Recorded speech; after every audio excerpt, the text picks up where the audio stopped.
Yo, what's going on, guys? Today I'm going to be giving you guys a spoiler and non-spoiler review for The Walking Dead Season 11 premiere, which was titled Acheron or Acheron. I don't even know how you pronounce the title of the episode, but that's besides the point. Let's just get into the non-spoiler part of the review because the episode doesn't officially release for everyone until another week. But of course, since I have AMC Premiere or AMC Plus, whatever they call it now, I did get it a week early. And I definitely strongly recommend, if you're a big fan of The Walking Dead, just get AMC Plus. It's really not that expensive. It's probably cheaper than getting cable anyways, so if you're a big fan, it's worth it. If you want to get spoiled on the episodes, because people are going to be posting spoilers all over the place, unfortunately.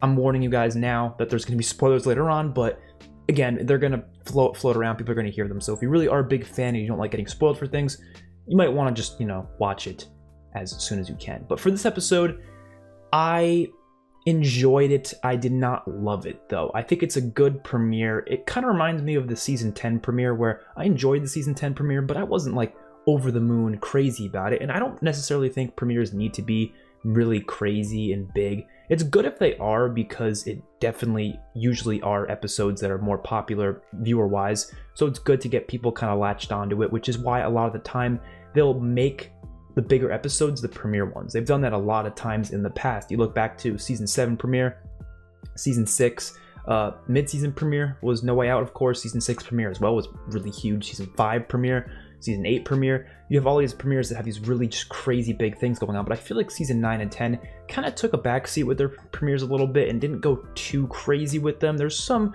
cool stuff here and there, but this episode doesn't really do all that much. Doesn't mean it's not a good episode, but it doesn't do all that much. And I think the reason why is because I only saw one half of it, right? And what I mean by that is this is a part 1. The next episode is part 2 to this episode. So essentially, they just cut the premiere into 2 episodes. That's basically what they did here. So it's kind of hard to give a full opinion on this episode when part 2 might really make a big difference to how I feel about part 1. But of course, because we rank these on a week-by-week basis, I'm just reviewing it how it is, how they gave it to us. Maybe it would have worked better if we got both episodes at the same time. I don't know, because right now it's just the first half. Still, again, an enjoyable episode. There's a few character decisions here in this episode that did kind of piss me off. There's a couple of general Walking Dead things that also exist in this episode, like general Walking Dead tropes that we see a lot that I don't like personally. They still exist here. The episode, in terms of its directing, is really well done. The shots are beautiful. Of course, the new digital look that the show has, everything looks really good. There's a couple of really good walker kills as well. A lot of good gore. Not a lot of good gore, but there's one in particular that was really cool and I really did enjoy.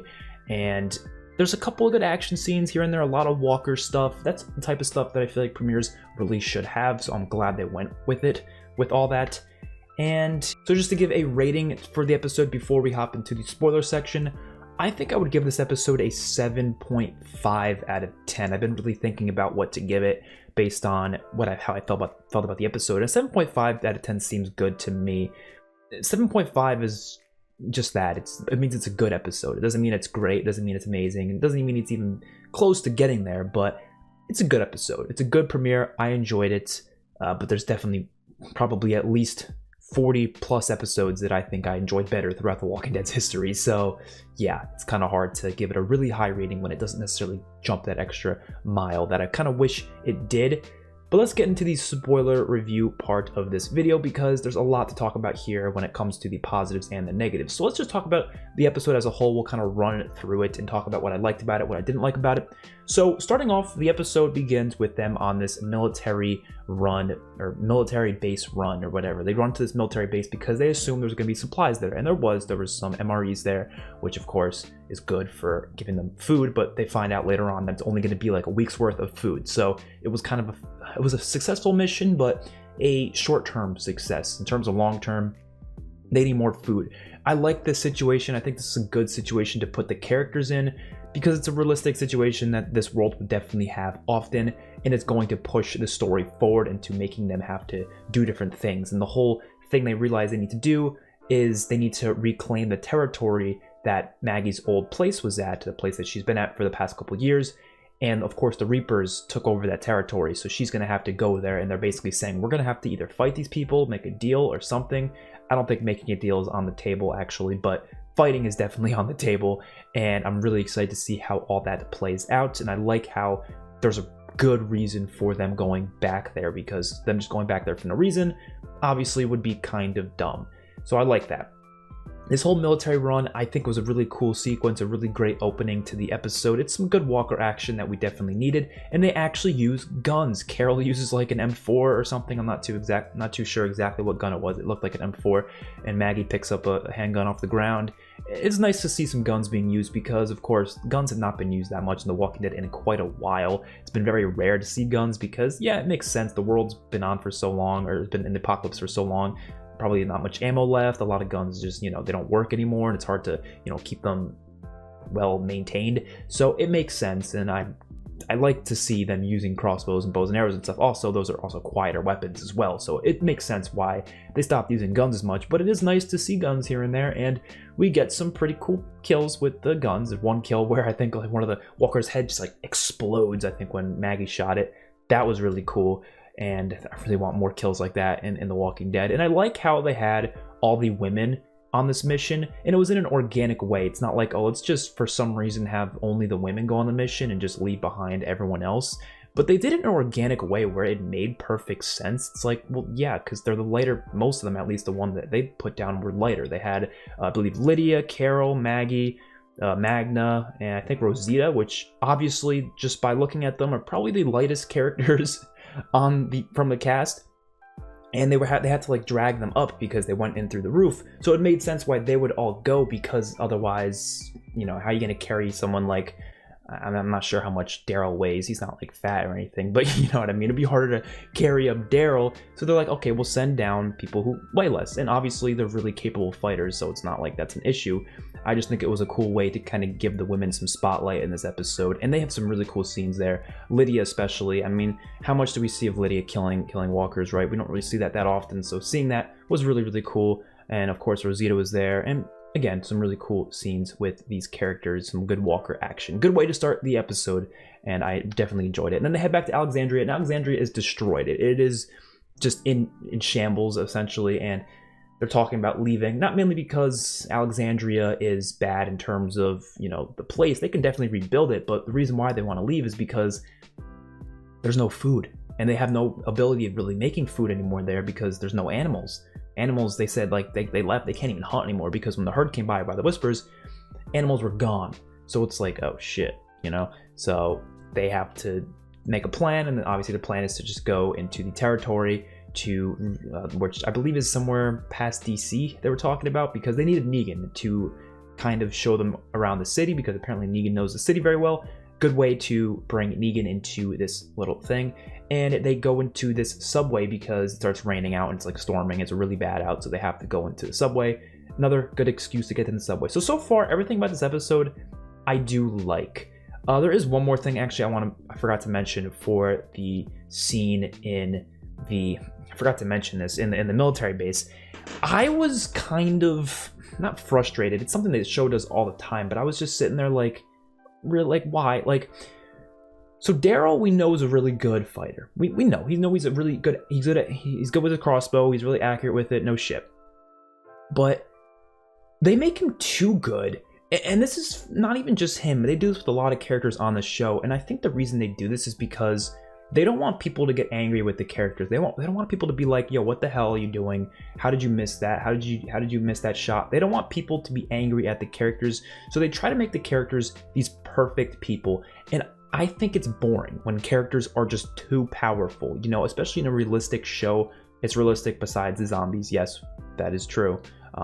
People want to tell me, oh, it's just a Walker, it's a zombie show, who cares about realism? But the show has tried to be the most realistic and grounded zombies thing out there. You know, the only unrealistic thing about it is the zombies. So I expect some of the stuff to be realistic in there. And for him to be able to perfectly hit those shots with the throwing knives, I don't believe that he would be able to perfectly hit all these shots.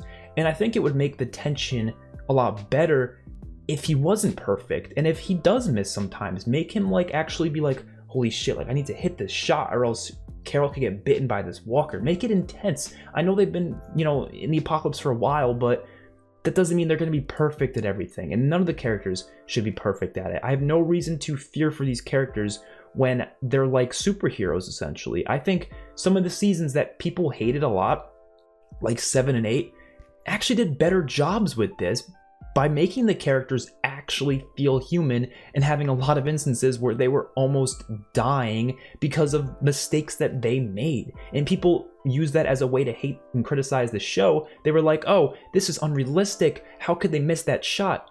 Bro, have you shot a gun before? Like, guns aren't pinpoint accurate like that. It's very possible for characters to make mistakes, and I feel like that makes it more interesting. I love characters that have flaws to them and are not perfect people, and I feel like in this scene I'm just like, why? Just make the walkers more threatening. You can make them more threatening by just making our characters not superheroes, and it would work so much better. Just a side rant I just wanted to throw out there. That's not like a big flaw with the episode. It's kind of a thing that happens a lot in the show, and I just wanted to throw it out there.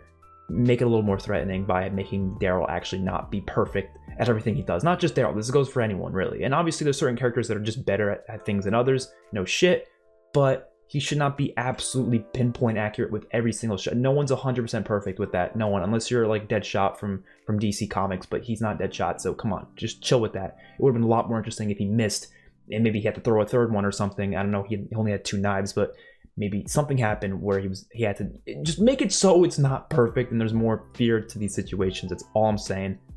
Side rant done. Let's hop back into the episode. So next up, we go to the Commonwealth. We're not at the Commonwealth, but we're showing the Commonwealth story, kind of moving on a little bit. They kind of are at this outpost where they're getting interrogated, or I guess interviewed. They call it an interview, but it feels like an interrogation. But it's really one of the coolest scenes of the episode, in my opinion, where all 4 of them, you got Eugene, Yamako, Ezekiel, and Princess, and they're all being asked these questions. And I really like this scene. The way they directed it and edited it was really well done. It was really well done how they had all the characters having their different answers, the different questions kind of just seamlessly going through. And the one question that kept being brought up was, where is your settlement at?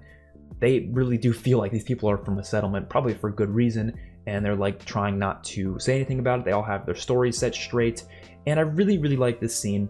Only thing I don't like about this whole Commonwealth thing, and we'll just kind of talk about the rest of the Commonwealth thing real quick. Only thing I don't like about it is it does feel like they're going through the story a little bit slowly. They're trying to make us think that these people aren't good. They're like trying to make us think, oh, maybe they're good, maybe they're bad. Obviously, if you haven't read the comics, this is different, but if you have read the comics, it's kind of like it doesn't matter, you know what I mean? It's because we know as comic readers, we know they're going to be good. Now, when it comes to non-comic readers, yeah, there might be a bit of a, oh, I don't really know there, but at the same time, it's not that hard to just tell. There's such a, it feels obvious almost. Like they would have killed you by now, most likely, if they were bad. And regardless, I mean, we've seen this before with Alexandria, and they ended up being good. Obviously, we've seen it also with Terminus, but the opposite way. If they try to make you feel a certain way about the group, it's probably the opposite. We just know that. I mean, Terminus, they made us think they were good, and then they show them they're bad. Alexandria was actually kind of a mix of both, because you had Aaron first showing up, and then the community seemed nice at first, but then little tidbits of bad things started popping up, and then it ended up being all good in the end. I feel like it's one of those things where it's like, okay, I get what they're going for, but you have to stop that. Like, come on, just get to the point, you know what I mean? But I really do like the reason for going back, because they do end up escaping, actually, which is pretty surprising. I don't know how they got past all that security, but they did. I know how they did it with the gear, obviously, but I don't know how they got the gear in the first place, because like you have to go out of your way to find that, and you already have to get past security to find the gear in the first place and put it on without anyone seeing it. They skipped over that because they didn't want to explain it to us, let's be real here. But they put it all on, and they take them out, and Yamako stops to look at the wall of the Lost, and Yamako's sister is actually on there. Now, I can't remember if they ever mentioned Yamako having a sister before. Let me know in the comments if they have, because I never remember them mentioning it. It's not important, but I'm just saying that would have been even cooler if she was mentioned before, but I don't know if she was. Regardless, it makes sense why they're doing this. I knew they were going to do it with one of the characters, but Yamako seems like a good fit. And what makes a lot of sense, and I think will work out really, really well, is if she needs to stay there in order to maybe help raise money for Ezekiel, because obviously we know Commonwealth, they actually use a currency system. So maybe she'll be working as like a lawyer in Commonwealth to raise money in order to give Ezekiel proper treatment for his cancer. I don't know if that's the route they're going to go. I hope it is, because it sounds interesting, because yes, like we know, they use a currency system. And you already saw Ezekiel, he was already arguing with Mercer about this like fascist type stuff, that he felt like this community seemed like they were, you know, I guess exhibiting, is that the right word? I don't know. And it would make sense that maybe these characters are going to have an issue with the whole currency system being brought back into society, because as we know in the Commonwealth in the comics, that was definitely a cause for concern. There's a lot of political stuff going on there, a lot of cause for concern with them trying to bring back like a capitalist society in this place, and how they also make it so your prior like occupation, which they ask their occupation here, matters in terms of where your place will be in the Commonwealth society. So I'm interested to see how the characters react to that, how they kind of deal with it. I think the whole currency system is going to be really cool to see how the characters as well interact with that, and how they deal with that. I think it makes sense. I mean, you can't just, resources are scarce. You know, you can't just give resources to everyone. I guess it's, honestly, it's a first come first serve basis. I don't know, but it makes sense to make people work for things. And I do think that's what's going to end up happening here, is that she will have to work as a lawyer maybe in order to do it, because they do have systems like that in the Commonwealth. So I'm very excited to see how that all plays out. I'm very excited to see her sister and how that all plays out. And yeah, I don't know. I like the Commonwealth story in the comics, even though a lot of people don't. I just think they're trying too hard to make us think they're bad people, when it's like, come on, we know they're not bad, but we'll have to wait and see how that plays out. And then we get to the rest of the episode, which they had some more stuff in the subway, and probably my favorite scene in the episode comes up, where, well, first of all, they find these bags of walkers in the subway. They just take them all out. Pretty simple scene, not anything too crazy. Negan saves Gage from a big boomer-like walker from like Left 4 Dead, which was really cool.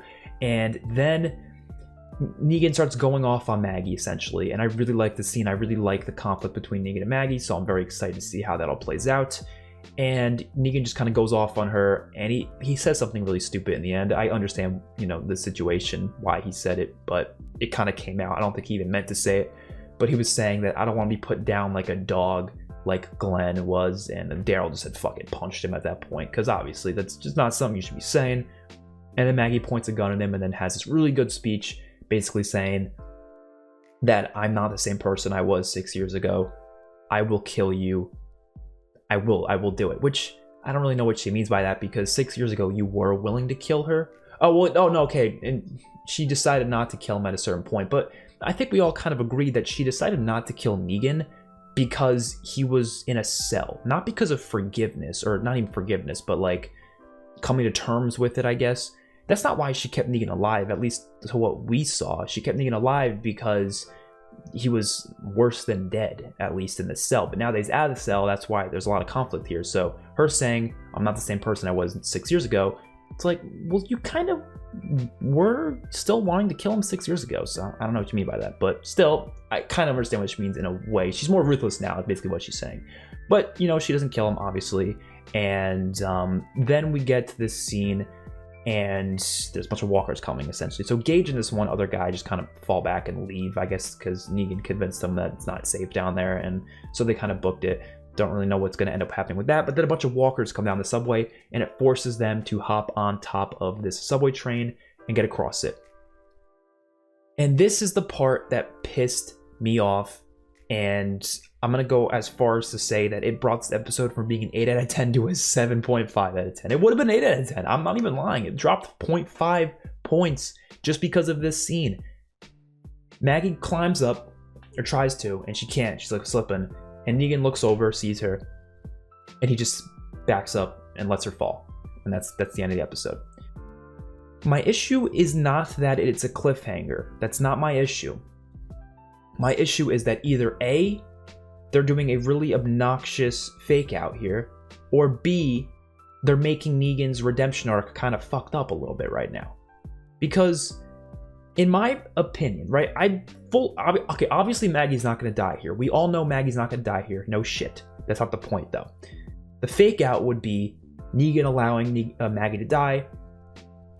And then the next episode, right when it starts, because it's a cliffhanger, right when the next episode starts, Negan saves her or something. That's what I'm assuming is going to happen. That's what I hope happens, because at least that would make the redemption arc saved and the character not ruined, in my opinion. Not ruined, but just a stupid little thing that just doesn't need to happen, right? Negan's going to just, fall back. He's going to think to himself, like, oh, shit, I shouldn't do that, and then get her. Or maybe he falls back, but then does something else. Maybe he had a different plan in mind. I don't know, but still a fake out nonetheless, right? Or they're going to have Negan actually not save her. She's going to save herself, or someone else is going to come and save her. And then Negan literally just let Maggie die. Or at least, obviously she's not going to die, but you know what I mean? So letting her die. I don't believe Negan would do that. Negan's come a long way here. He has. We know he has. Obviously, Maggie pissed him off in this scene before. Obviously, he's just angry because he thinks Maggie wants to kill him. But he's not a type of person to just let someone die like that anymore. He's just not. Especially someone who's a mother. Someone who has a kid. He loves kids. We've kind of just come to know that. He would not let her die. I don't believe it. I just physically don't believe his character would do that. And even if they want to try to convince us he would, it's kind of just fucking up his redemption arc a little bit. It's like, well, we have to, do things for Negan that make us care about him so people can accept him and be like, oh, I can accept him now. A lot of people still can't accept him. A lot of people in the fandom still hate his guts, still want him to be gone from the show just because he killed Glenn, which is a fair reason. Obviously, if this was real life, I would probably want Negan dead just as much as anyone else, but it's a character on a TV show, so I don't really care. I just liked watching Jeffrey Dean Morgan as a character, but hear me out. Obviously, you guys mostly understand that. But as a character, it's just like, we need to understand his redemption arc and make it make sense. And it's not going to make sense to us if he's going to do shit like that. That's why I know for a fact the next episode he's probably going to save her. But then it's just a weird fake out. And it's like, why would he even think about letting her die like that? It just would have worked so much better if he tried to grab her and maybe she did fall or something. And then that was the cliffhanger. I don't really care about the cliffhanger. I don't get pissed off at cliffhangers as much as other people do. I'm patient. I can wait a week. It's not a big deal. But it's just like, why? Why are you doing this to Negan? Why?